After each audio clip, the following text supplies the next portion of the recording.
Hello guys, welcome to my YouTube channel. I am welcome back. आज फिर से आपका इस क्लास में बहुत बहुत स्वागत है। आज हम लोग पढ़ने वाले हैं इलेक्ट्रिक लाइन ऑफ फोर्स। ठीक है, उससे पहले मैं आप लोगों को ये बताना चाहता हूँ कि इलेक्ट्रिक फील्ड का फिजिकल मीनिंग क्या होता है, फिजिकल सिग्निफिकेंस हम ऑफ इलेक्ट्रिक फील्ड क्या होता है। तो इलेक्ट्रिक फील्ड रियल है या वर्चुअल है, इसका डिसीजन हम कैसे करेंगे। तो आंसर है, किसी भी चीज़ को अगर हमको एक्सपेरिमेंटली प्रूव करना है तो उसका एग्जिस्टेंस नेचर में होना बहुत ज़रूरी है। एग्जिस्टेंस, अगर एग्जिस्टेंस है और वो चीज़ नेचर में एग्जिस्ट करती है और उसको हम एक्सपीरियंस कर सकते हैं तो हम कहेंगे कि हाँ वो चीज़ रियल है, इस नेचर में होती है। तो इलेक्ट्रिक फील्ड भी इस नेचर में एग्जिस्ट करता है और उसको हम एक्सपीरियंस भी करते हैं। हम लोगों ने कुछ छोटे एक्सपेरिमेंट भी किए इस चीज़ को बताने के लिए, और कुछ बड़े लेटेस्ट एक्सपेरिमेंट भी हैं जो हमको ये शो कराते हैं कि नेचर में इलेक्ट्रिक फील्ड होता है। जैसे छोटा एक्सपेरिमेंट की मैं बात करूं, हम लोगों ने एक मटेरियल लिया, लेटर से ग्लास रॉड। ठीक है, this is a glass rod. ठीक है, इसको ग्लास रॉड को मैंने लिया और इसको मैंने रब किया। रब करता हूँ तो इसके पास इलेक्ट्रिक चार्ज आ जाता है। ठीक है, अब इसके पास इलेक्ट्रिक चार्ज आ गया।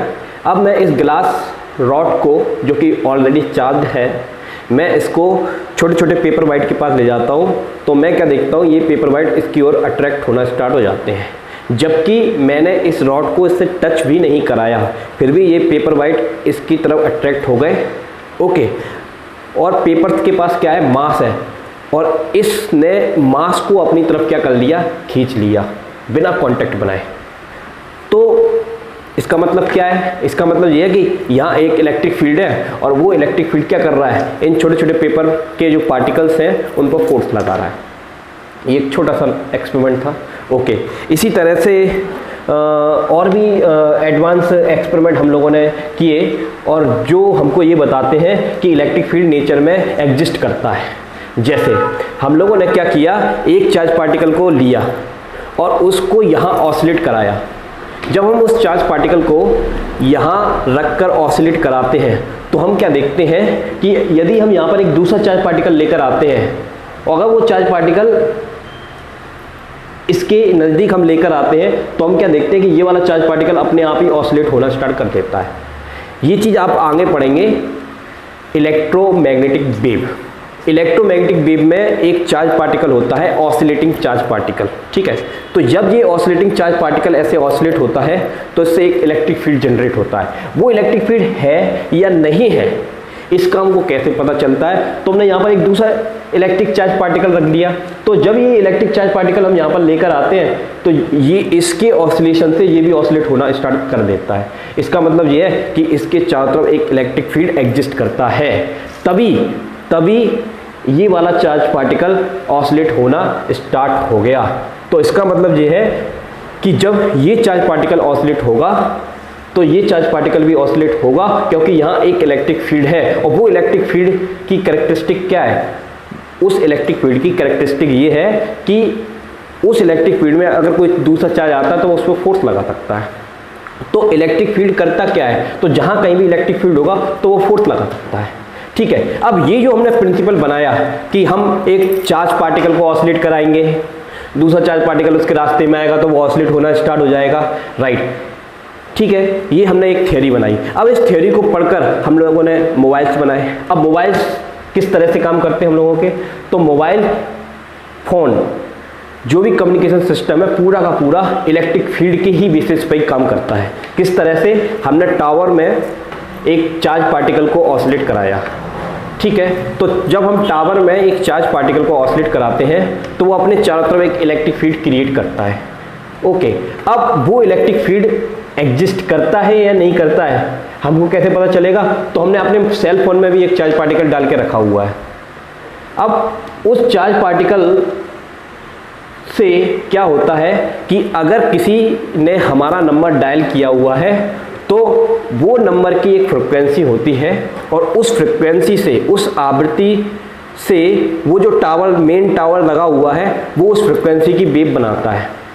वो, या फिर आप ये कह सकते हो उस फ्रिक्वेंसी का एक इलेक्ट्रिक फील्ड बनाएगा, और उस इलेक्ट्रिक फील्ड की रेंज में यदि हमारा सेल फोन आता है जिसने हमारा नंबर डायल किया है, तो हमारे सेल फोन के अंदर जो सिम कार्ड लगा हुआ है उस सिम कार्ड की एक फ्रिक्वेंसी है, और वो वाली फ्रिक्वेंसी का नंबर किसी ने डायल किया हुआ है, और वो नंबर टावर ने चारों तरफ उसकी एक वेव बनाकर, एक फ्रिक्वेंसी वाली वेव बनाकर चारों तरफ एक इलेक्ट्रिक फील्ड बनाकर उसको फैला दिया, और वो उस रेंज में जब हम आते हैं तो हमारे मोबाइल में क्या बजती है, एक बेल बजती है जो हमको ये बताती है कि किसी का फ़ोन आया है, जबकि वो बंदा हमसे बहुत डिस्टेंस पर है, फिर भी उसका हमसे कांटेक्ट हो जाता है और हमारा कम्युनिकेशन उससे होता है। तो इसका मीनिंग ये है, इसका मतलब ये हुआ कि हमारे चारों तरफ क्या है, एक इलेक्ट्रिक फील्ड है, और उस इलेक्ट्रिक फील्ड में एक सोर्स चार्ज जब ऑसिलेट होता है तो वो हमारे मोबाइल के अंदर इलेक्ट्रिक चार्ज पर फोर्स लगाता है, फोर्स लगाता है तो बेल बजती है। बेल बजना एक रियल सिचुएशन है, तो इसका मतलब ये है कि इस नेचर में एक इलेक्ट्रिक फील्ड है, उसको हमने बताया आपको। ठीक है, ये एक एग्जाम्पल हुआ। इसी तरह से इसके बड़े बड़े एग्जाम्पल्स भी हैं, जैसे मैं कहता हूँ कि ये एक बल्ब जल रहा है, एलईडी बल्ब जल रहा है, एलईडी बल्ब जल रहा है, उससे लाइट निकल रही है। लाइट क्या होती है, इलेक्ट्रिक फील्ड का वेक्टर होता है।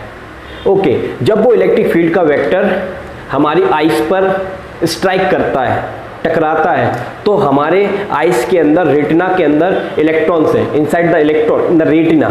हमारे रेटिना के अंदर क्या है, इलेक्ट्रॉन है। वो इलेक्ट्रॉन क्या होते हैं, वाइब्रेट होते हैं, और जब वो वाइब्रेट होते हैं तो वो इलेक्ट्रिक करंट बनाते हैं, और वो करंट के कारण हमारे ब्रेन में एक सेंसेशन होता है, तो हमको क्या दिखता है कि वहाँ पर एक ट्यूबलाइट जल रही है या एक बल्ब जल रहा है। ओके, तो ये लाइट जो आ रही है वो भी क्या है, एक इलेक्ट्रिक फील्ड है। बाद में जैसे जैसे हम डिस्कवर करते गए, चीज़ों को कंपेयर करते गए, तो हम सब लोगों ने पहले हम लाइट को अलग से पढ़ते थे कि ये लाइट है, ये हीट वेव है, सब चीज़ों को अलग अलग पढ़ते थे। लेकिन जब हमने इलेक्ट्रोमैग्नेटिक स्पेक्ट्रम देखा तो हमने आपको बताया कि लाइट वेव्स हो, हीट वेव्स हो, या मोबाइल में आने वाली रेडियो वेव्स हो, सब की सब इलेक्ट्रोमैग्नेटिक वेव्स ही होती हैं। और वो जो इलेक्ट्रोमैग्नेटिक वेव्स होती हैं वो हमको शो कराती है कि नेचर में इलेक्ट्रिक फील्ड होता है, राइट। तो इलेक्ट्रिक फील्ड होता है। ये जो चीज़ मैंने अभी आपको बताई है वो क्या चीज़ शो कर रही है, physical significance of electric field. उसका फिजिकल मीनिंग बता रही है कि नेचर में इलेक्ट्रिक फील्ड क्या करता है, एग्जिस्ट करता है। ठीक है, ओके, ये हमने इस तरह से आपको बताया। अब इलेक्ट्रिक फील्ड को हम रिप्रेजेंट किस तरह से करेंगे, उसका रिप्रेजेंट करने का क्या तरीका होता है। तो हम लोगों ने आपके सामने एक पिक्चर बनाकर दी। वो पिक्चर हमने कुछ इस तरह से दी, हमने लाइंस बनाकर आपको दे दी इस तरह से। देखिए, ये हमने एक लाइन इस तरह से बना दी, लाइक दिस। ओके, अब इस पर हमने एरो लगा दिया। ठीक है, अब हमने आपसे बोला कि इन लाइंस पर कहीं भी आप एक इलेक्ट्रिक चार्ज को रखिए तो उस इलेक्ट्रिक चार्ज पर फोर्स लगेगा, मीन्स उस पर फोर्स लगता है। और जब फोर्स लगता है तो हमको पता है यहाँ इलेक्ट्रिक फील्ड होना चाहिए। फोर्स लग रहा है तो इलेक्ट्रिक फील्ड होगा, क्योंकि इलेक्ट्रिक फील्ड का रिप्रेजेंटेशन कौन है, फोर्स है। फोर्स लगेगा तो हम कहेंगे कि वहाँ पर इलेक्ट्रिक फील्ड होता है। तो अब यहाँ पर फोर्स लगता है तो हम क्या कहते हैं, यहाँ इलेक्ट्रिक फील्ड है। हमने उस इलेक्ट्रिक चार्ज को यहाँ रखा तो हम क्या देखते हैं, यहाँ भी फोर्स लगता है तो यहाँ भी इलेक्ट्रिक फील्ड है। तो इलेक्ट्रिक फील्ड को दिखाने के लिए हमने एक पिक्चर बनाई और उस पिक्चर के कुछ रूल्स बना दिए, और उन रूल्स को हम स्टडी कर लेते हैं, उसके कैरेक्टर को हम स्टडी कर लेते हैं। वो जो कैरेक्टर हम स्टडी करेंगे वो किसके कैरेक्टर होंगे, इलेक्ट्रिक फील्ड लाइंस के कैरेक्टर होंगे। ठीक है, ओके, तो अब इसको स्टार्ट करते हैं। इलेक्ट्रिक फील्ड लाइंस,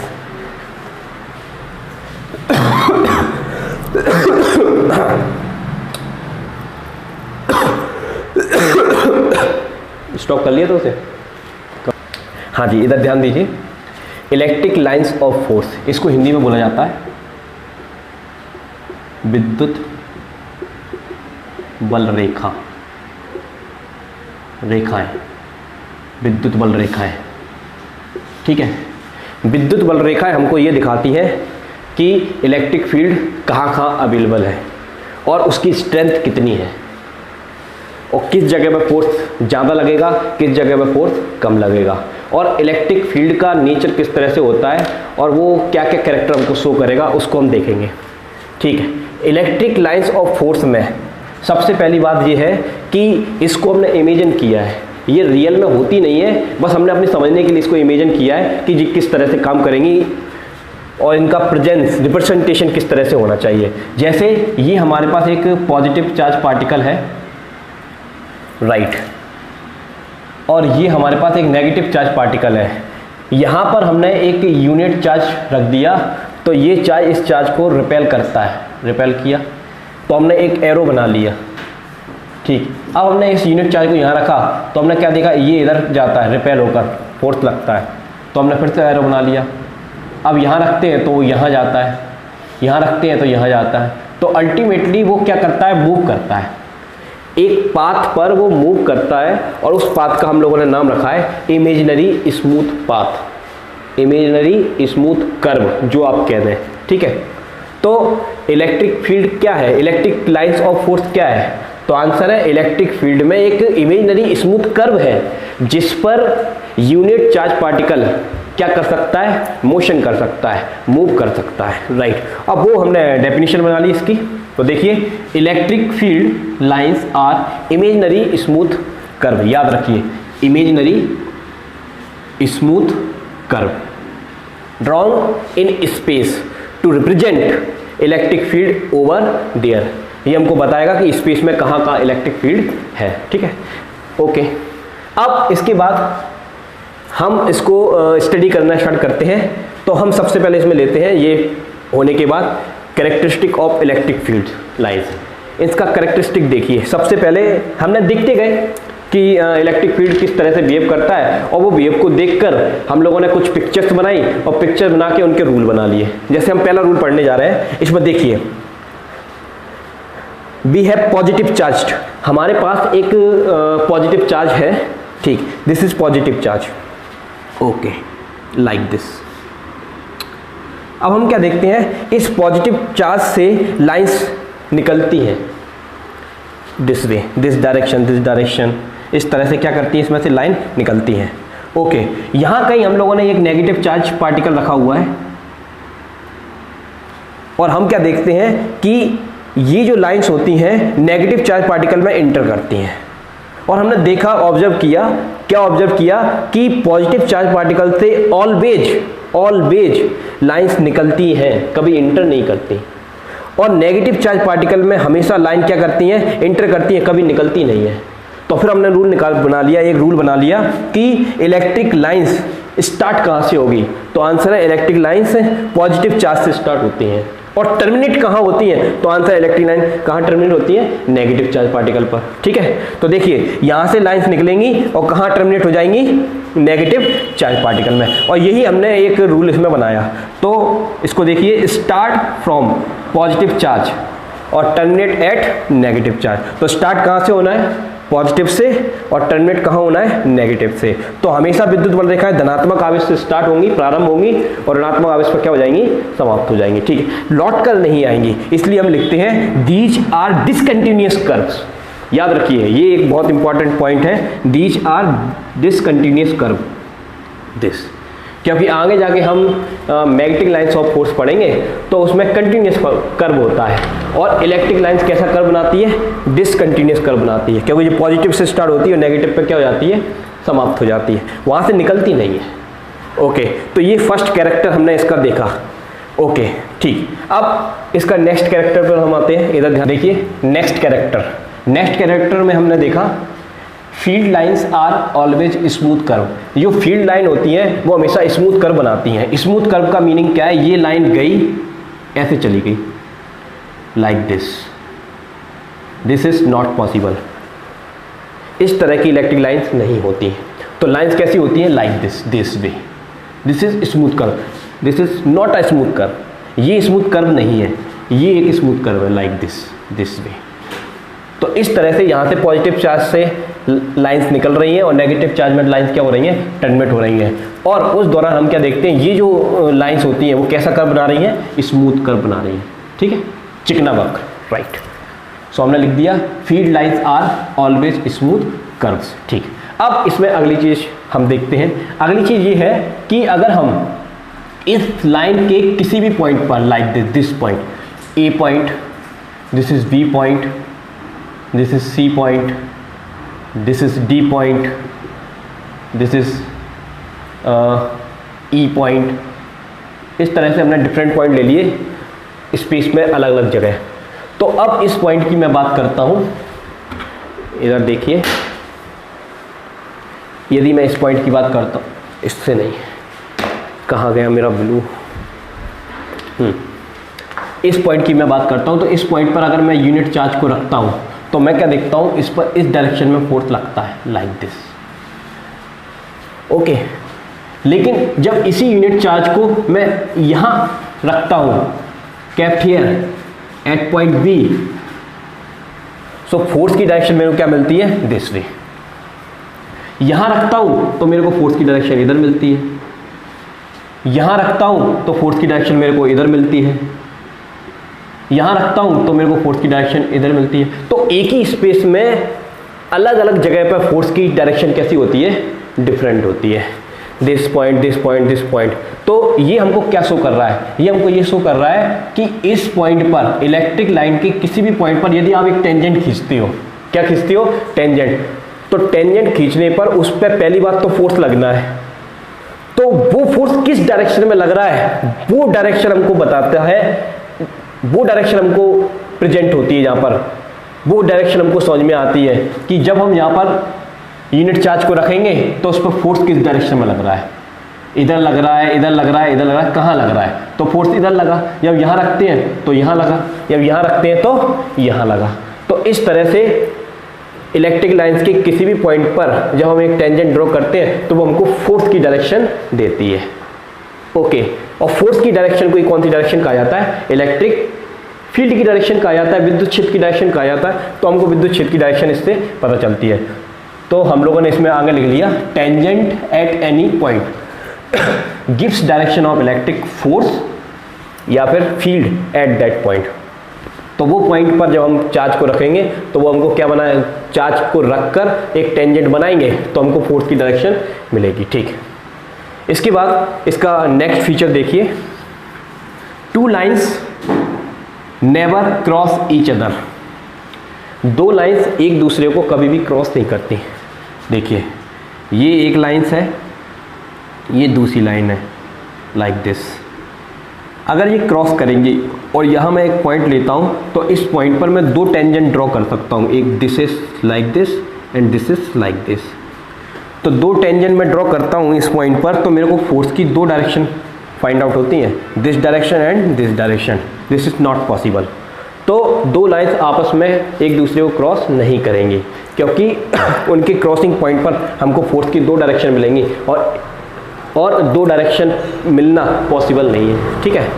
तो two lines never cross each other because if they cross that will indicate two directions of force at that point which is not possible, hence crossing two lines is not possible। तो याद रखिए दो line एक दूसरे को कभी भी cross नहीं करती। It is very important point, okay. अब इसमें अगली चीज हम लेते हैं नेक्स्ट पॉइंट। नेक्स्ट पॉइंट देखिए, crowding of electric field indicate relative strength of electric field. तो यहाँ क्राउडिंग हमको क्या बताता है, तो क्राउडिंग जहाँ पर भीड़ भाड़ होती है वो वाला इलेक्ट्रिक फील्ड हमको बताता है स्ट्रेंथ। वो इंडिकेट करता है कि कहाँ इलेक्ट्रिक फील्ड की स्ट्रेंथ ज़्यादा है और कहाँ इलेक्ट्रिक फील्ड की स्ट्रेंथ कम है, कहाँ मोर है कहाँ वीक है, ठीक है। जैसे मैं इस जगह की बात करता हूँ, यहाँ पर मैंने एक सर्कल बनाया लाइक दिस, इस तरह से मैंने एक सर्कल बनाया और यहाँ पर मैंने एक पॉइंट रखा लाइक दिस, ओके। यहाँ मैंने एक सर्कल और बनाया, this is large circle draw in the space, okay. तो मैं क्या देखता हूँ, इस पॉइंट पर और इस पॉइंट पर दोनों में से कहाँ इलेक्ट्रिक लाइन ज़्यादा है। तो आपको ये बात समझ में आ रही है कि इस सर्कल में 1 2 3 लाइन मिल गई हमको, बट इतना बड़ा सर्कल बनाने पर भी हमको कितनी लाइन मिल रही हैं, 2। तो अब आप ये बात समझ रहे हैं कि यहाँ इलेक्ट्रिक फील्ड स्ट्रांग होगा, यहाँ इलेक्ट्रिक फील्ड कैसा होगा, वीक होगा। इसी तरह से मैं इस जगह की बात करता हूँ, ये पॉइंट सी है, इसी सर्कल में ये दोनों पॉइंट आ रहे हैं, ये पॉइंट ए भी आ रहा है और बी भी आ रहा है। तो आपसे मैं पूछता हूँ कहाँ इलेक्ट्रिक फील्ड ज़्यादा होगा, यहाँ ज़्यादा होगा या यहाँ ज़्यादा होगा। तो मैं कहता हूँ कि यहाँ इलेक्ट्रिक फील्ड ज़्यादा होगा, क्योंकि ये दोनों लाइन एक दूसरे के काफ़ी नज़दीक है, जबकि ये दोनों लाइन एक दूसरे से काफ़ी डिस्टेंस पर है। तो ये पॉइंट पक्का याद रखिए, इससे भी फ़र्क पड़ता है। ठीक है, तो दोनों चीज़ें आपको क्लियर हो गई होंगी।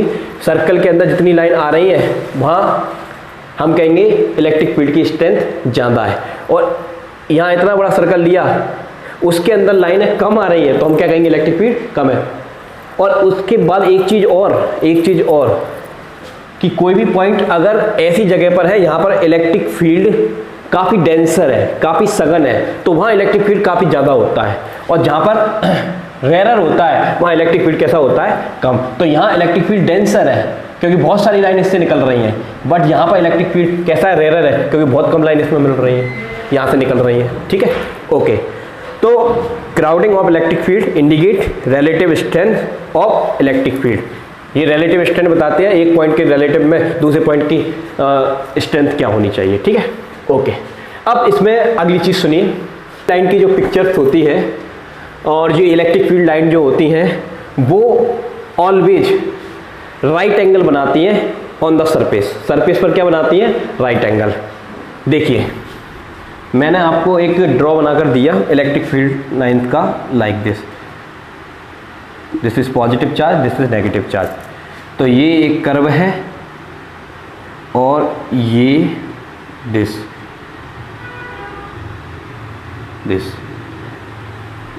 ये भी पॉजिटिव टू नेगेटिव जा रहा है, ये भी पॉजिटिव टू नेगेटिव जा रहा है। बताइए इनमें से कौन सी लाइन करेक्ट है, ये वाली लाइन करेक्ट है या ये वाली? तो आंसर है ये वाली लाइन करेक्ट नहीं है, क्योंकि देखिए ये सरफेस पर अगर मैं टेंजेंट खींचता हूँ तो ये एंगल 45, 30 कुछ हो सकता है, बट इसके लिए मैं टेंजेंट खींचता हूँ तो ये एंगल कितना आता है, 90 डिग्री।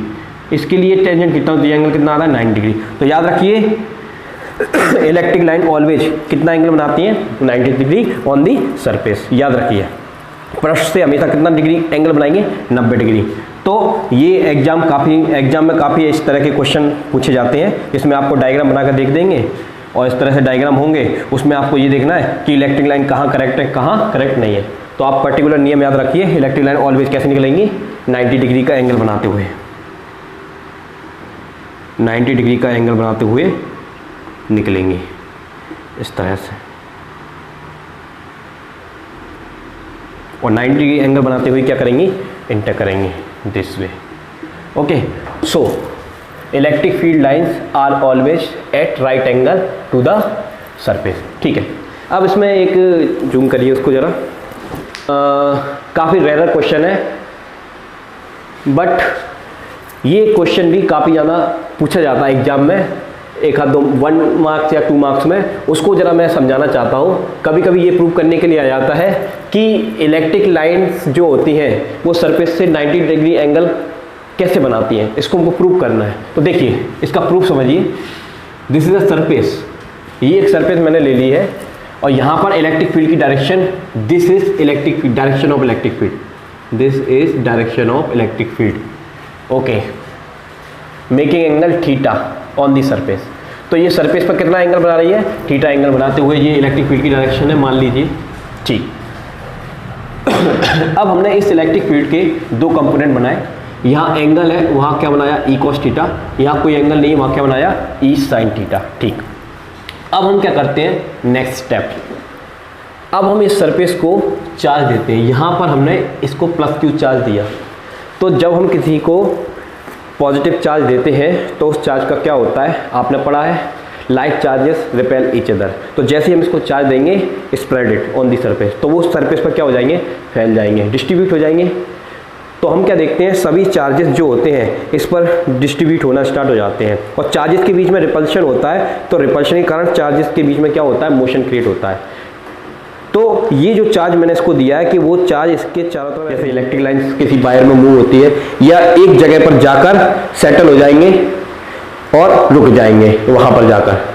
तो आंसर है इलेक्ट्रिक लाइन की तरह वो चार्जेस मूव नहीं होंगे, वो पहले हम इसको चार्ज देंगे, वो डिस्ट्रीब्यूट होगा और सब लोग एक दूसरे पर फोर्स लगाकर एक फिक्स डिस्टेंस पर जाकर सेटल हो जाएंगे, स्टिल हो जाएंगे, स्टेशनरी हो जाएंगे, खड़े हो जाएंगे। तो इसका मतलब ये है कि अब वो मोशन में नहीं है। अगर वो मोशन में नहीं है तो बताइए उन दोनों चार्जेस के बीच में क्या फोर्स लग रहा है, तो आंसर उनके बीच में कोई फोर्स नहीं लग रहा। ठीक है, तो अब हमने इसको चार्ज दिया, तो चार्ज देने पर वो सारा चार्ज क्या हो जाता है, सरफेस पर डिस्ट्रीब्यूट हो जाता है और अपनी अपनी डिफरेंट लोकेशन पे क्या हो जाता है, सेटल हो जाता है। ठीक है, तो अब ये वाला जो इलेक्ट्रिक फील्ड है, ये वाला, ये सरफेस की डायरेक्शन का इलेक्ट्रिक फील्ड है, और ये वाला जो इलेक्ट्रिक फील्ड है वो कैसा है, 90 एंगल पर इलेक्ट्रिक फील्ड है।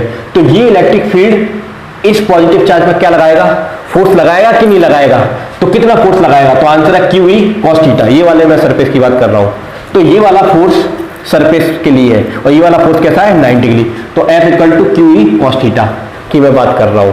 तो ये वाला जो फोर्स है वो सरफेस के टेंजेंशियल लग रहा है, बट चार्ज मूव कर रहे हैं कि स्टेशनरी है, तो आंसर है चार्ज तो स्टेशनरी है।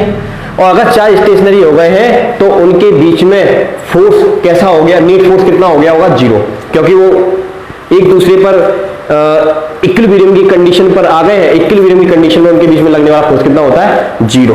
तो चार्ज स्टेशनरी है इसलिए ये वाला फोर्स कितना माना जाएगा, जीरो। तो यहां से cos थीटा की वैल्यू जीरो और थीटा की वैल्यू कितनी हो जाएगी, 90 डिग्री। तो यहां से ही हमने प्रूव कर दिया कि अगर फोर्स लगेगा तो कैसे लगेगा, राइट एंगल, ठीक है, नॉट अ टेंजेंशियल। तो सरफेस पर जिस चार्ज जो मूव करता है उस पर कोई इलेक्ट्रिक फील्ड काम नहीं करता, ठीक है। इस पर सरफेस कर्वेचर पर इलेक्ट्रिक फील्ड हमेशा कैसा होता है, 90 डिग्री। तो ये छोटा सा प्रूफ है, आप देख सकते हैं।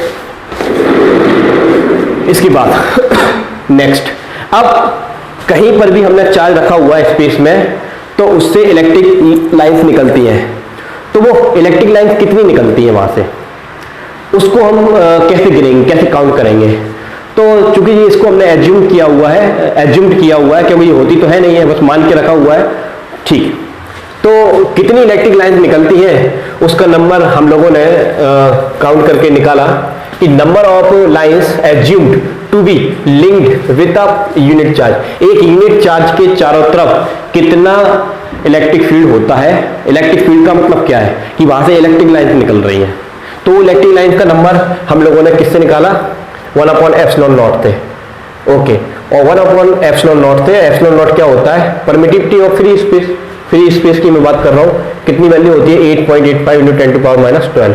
देखिए 10 टू की पावर कितनी है, -12। तो जब ये ऊपर जाएगा तो ये 10 टू पावर कितनी हो जाएगी, +12। तो काफी लार्ज नंबर आ गया। तो इतनी ज्यादा इलेक्ट्रिक फील्ड लाइन निकलती है एक पॉइंट चार्ज के चारों तरफ, ठीक है, ओके। तो ये उसका नंबर होगा, याद रखिए। एक पॉइंट चार्ज के चारों तरफ कितनी इलेक्ट्रिक लाइंस होती है, तो याद रखिए 1/this नंबर। इसके बाद हम लोगों ने एक अगला पॉइंट देखिए। इसमें इलेक्ट्रिक लाइंस क्या करती हैं, इलेक्ट्रिक लाइंस जो होती हैं, ये पॉजिटिव चार्ज है, नेगेटिव चार्ज है, ये इनके बीच में एक स्ट्रिंग है जिसको हम लाइन कह रहे हैं। ये एक दूसरे पर फोर्स लगाती हैं। क्या लगाती हैं, फोर्स, और खींचकर एक दूसरे के नजदीक आना चाहती हैं, एक दूसरे के नजदीक आना चाहती हैं, ठीक। तो हमने इसी बेसिस पर एक फोर्स वो एक रूल बना लिया कि लाइंस बिहेव लाइक स्ट्रेच्ड, यानी कि दो चार्जेस हैं, एक पॉजिटिव है नेगेटिव है, वो एक दूसरे को क्या करते हैं, स्ट्रेच्ड होते हैं। लाइन के अनुदिश, जो लाइन है उसके अनुदिश क्या होते हैं, एक दूसरे से स्ट्रेच्ड होकर डिक्रीज होना चाहते हैं। क्या होना चाहते हैं, डिक्रीज। ये लाइन है, ये एक दूसरे पर स्ट्रेच होकर क्या होना चाहते हैं, डिक्रीज होना चाहते हैं। तो अगर ये डिक्रीज होना चाहते हैं तो इसका मतलब ये है कि पॉजिटिव चार्ज और नेगेटिव चार्ज एक दूसरे के नजदीक आना चाहते हैं। और ये चीज हमने पढ़ी है, क्या पढ़ी है, कि पॉजिटिव चार्ज और negative charge attract each other, ये एक दूसरे को क्या करते हैं, अट्रैक्ट करते हैं। तो क्यों अट्रैक्ट करते हैं, तो आंसर उनके बीच में जो लाइंस होती हैं, इलेक्ट्रिक लाइंस ऑफ फोर्स होती है, वो क्या होती है, एक दूसरे को छोटा कर लेंथ के अनुदिश, याद रखिए, लेंथ के अलोंग दी लेंथ, वो एक दूसरे को क्या करना चाहती है, कम करना चाहती है। इसलिए like charges, sorry unlike charges attract each other, ठीक। वही पॉइंट हम लोगों ने बना लिया कि lines behaves like stretched string trying to decrease their length, length के अलोंग क्या करती है, डिक्रीज होती है। This explain force of attraction between positive and negative charges, ठीक है, ओके। इसमें अब नेक्स्ट पॉइंट इसी तरह से देखिए। अब ये एक पॉजिटिव चार्ज है और ये भी एक पॉजिटिव चार्ज है, यानी कि दोनों सिमिलर चार्ज है और सिमिलर चार्ज है। तो इसका क्या मतलब है, सिमिलर चार्जेस के बीच में क्या होता है, रिपल्शन होता है। तो रिपल्शन को हमने शो करने की कोशिश की, मतलब प्रूव करने की कोशिश की। किस तरह से, ये देखिए, ये इलेक्ट्रिक लाइन, ये इलेक्ट्रिक लाइन, ये इलेक्ट्रिक लाइन, ये इलेक्ट्रिक लाइन, ये इलेक्ट्रिक लाइन, ये इलेक्ट्रिक लाइन इस तरह से, ओके, ये मैंने इलेक्ट्रिक लाइन बनाई, क्या ये सही है? तो आंसर है नो, क्योंकि हमको रूल क्या बताता है, दो लाइन एक दूसरे को कभी क्रॉस नहीं कर सकते, तो ये एक दूसरे को क्रॉस नहीं करेंगी। अगर ये क्रॉस नहीं करेंगे तो इलेक्ट्रिक फील्ड लाइन इस तरह से नहीं होंगी। तो ये कैसे होंगी? ये 90 डिग्री बनाते हुए लाइक दिस, ये 90 डिग्री बनाते हुए लाइक दिस, ये तो जा ही रही है, ठीक, ये 90 डिग्री बना के लाइक दिस, ये भी 90 डिग्री बनाते हुए इस तरह से, ऐसे, इस तरह से, ऐसे। तो इसका मतलब क्या है कि ये दोनों चार्जेस कि ये जो लाइन है ऐसी हो जाएंगी। क्यों? क्योंकि इन दोनों के बीच में ये सीधा होना चाहती है, लेकिन ये वाले चार्ज के कारण ये वाले चार्ज की जो लाइन होती है वो रिपेल होना स्टार्ट कर देती है, क्योंकि काटना तो अलाउड नहीं है। अगर ये काट नहीं पाएंगे, एक दूसरे के अंदर ऐसे घुसकर काट नहीं पाएंगे, तो इनको क्या है मजबूरी, ऐसे, इनको ऐसे फैलना होगा, लाइक दिस, फैलकर दूर जाना चाहेंगे इस तरह से।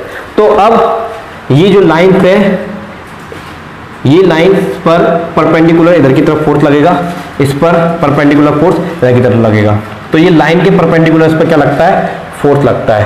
तो लेटरली ये एक दूसरे को क्या करती है, रिपेल करती है। तो लाइक चार्जेस के कारण ये दोनों जो इलेक्ट्रिक लाइंस होती है वो एक दूसरे को क्या करना चाहती है, रिपेल करना चाहती है, ठीक है। तो अब ये रिपेल होती है, ये इधर जाती है, ये इधर जाती है, इससे ये रिपेल होगी तो ये इधर मुड़ जाएगी, इससे ये रिपेल होगी तो ये इधर मुड़ जाएगी इस तरह से, तो इससे ये मुड़ जाएगी, ये मुड़ जाएगी इस तरह से। अब इसमें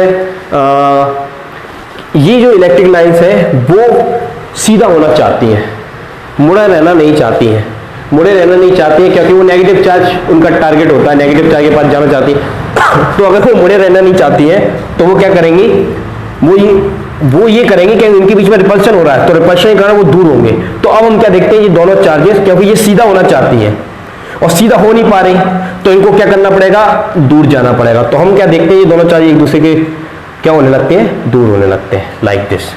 तो फिर हम कहते हैं कि लाइक चार्जेस के बीच में हमेशा क्या होता है, रिपल्शन होता है, ठीक है, ओके। तो ये कुछ फीचर्स हो गए इलेक्ट्रिक लाइंस ऑफ फोर्स के, राइट।